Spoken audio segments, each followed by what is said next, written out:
Alright, here's going to be the second half of Doug's tune. Let me just get oriented here so I got most of the guitar in the video. Alright, so this is how it's going to sound, and I'm going to kind of pick it up from the very end of the first half.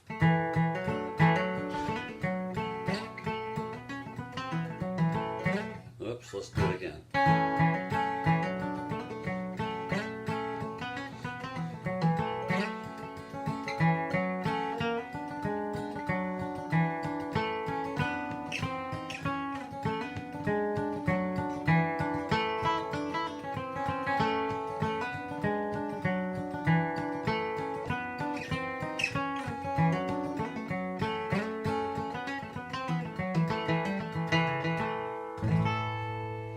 That's what we're going to target, and it probably sounds fancier than it really is. It's really not that hard to do.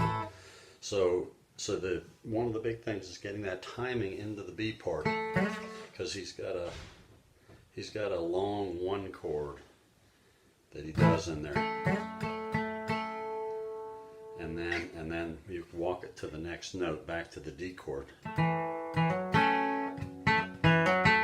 So that's open D to 2nd fret, and I hammer that on. And then we're getting into the D chord, and the way I like to do it is from 1st fret to 2nd fret on the G string. So the melody notes are just 2nd fret G, 4th fret D, 2nd fret D, open D.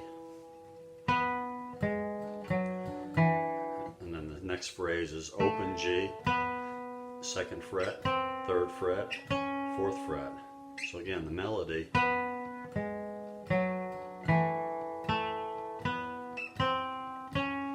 So that's the melody, and that's we're going to build around that.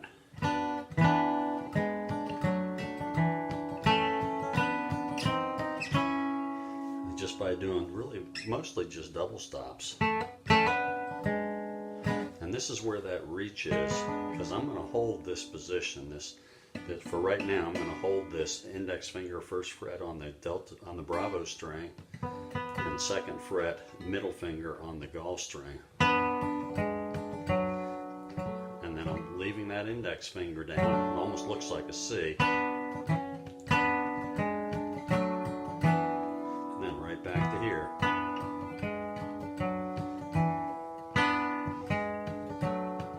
So there's where that reach is in the pinky. You know, if that's uncomfortable to you, which this you really need to get comfortable with reaching to that position. But if you don't, if you want to do it different, you can do it.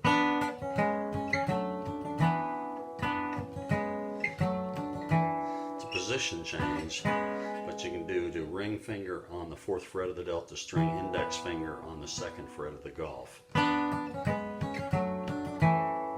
It this way better.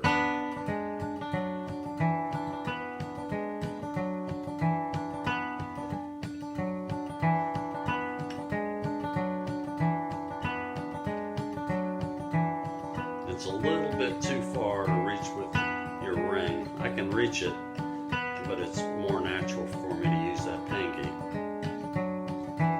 Alright, then the next phrase.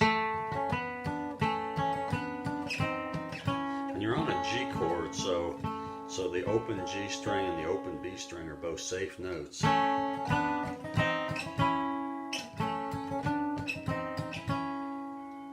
again from the top. And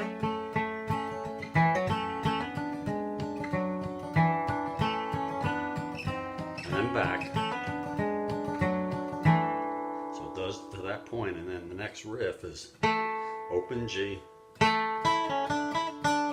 And then it's 3rd fret Bravo, open Bravo, it's 1st, 3rd, 1st,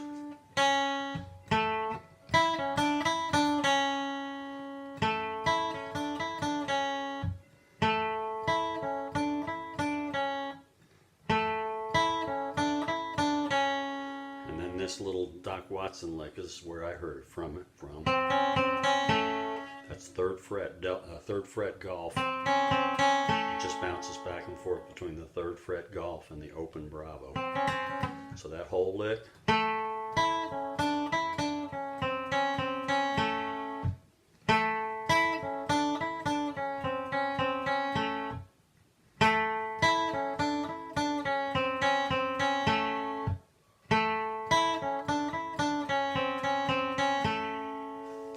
Alright, so that's half of the second half. But let's do the whole thing. Whoops, start again.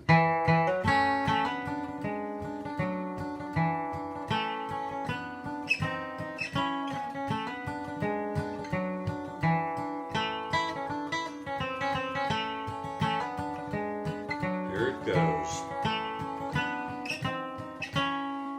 Alright, and then the last little bit is exactly, you can do it exactly the same as the first half.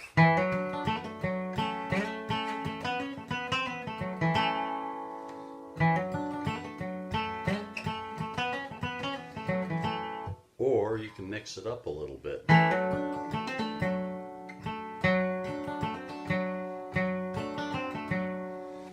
By instead of going to the 2nd fret,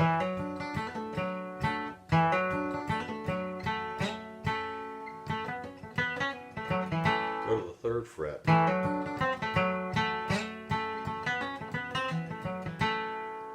And then I want to add a tag lick.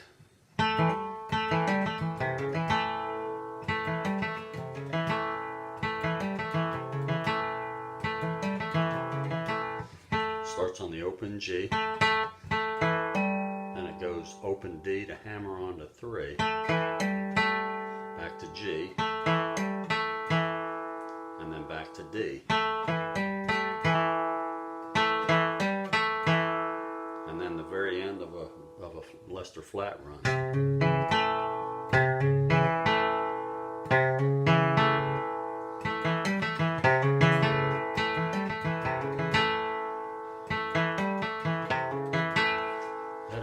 Fantastic fill-in lick that can be used in almost any song to fill in a little gap where there's no music.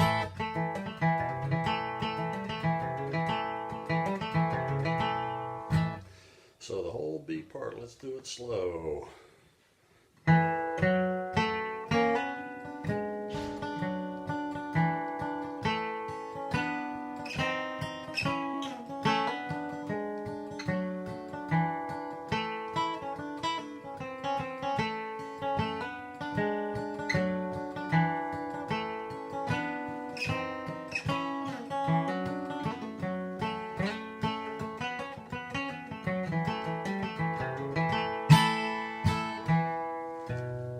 That's how it's going to sound. One more time.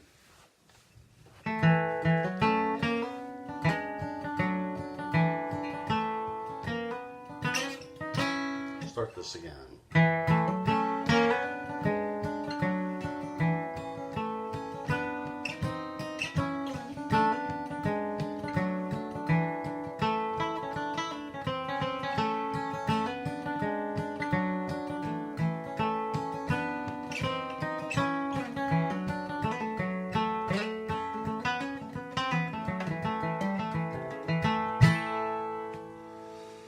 And that is the second half. There's one spot I want to show you. It can be done in both parts. It's using this diminished chord, which I believe, I'm not sure which diminished chord that is, but it is a diminished chord. And it can be used in. It's kind of like a G7. If you make a D formation, move it up 1 fret, and then move it to 1 lower string, that right there is a G7. That note makes it the diminished, but if you just play those 3, it's a G7, which is leading you to the 4. So this is how it's going to sound.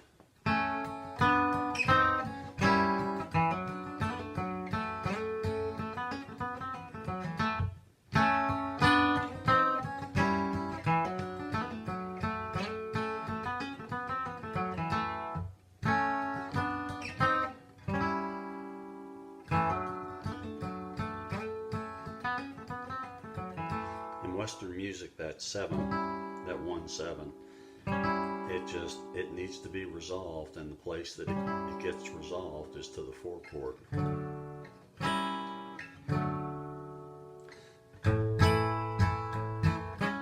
Whoops. Wants to resolve to the 4. So anyway, that's how, let's do it. Let's do the whole thing through together slowly, starting at the beginning.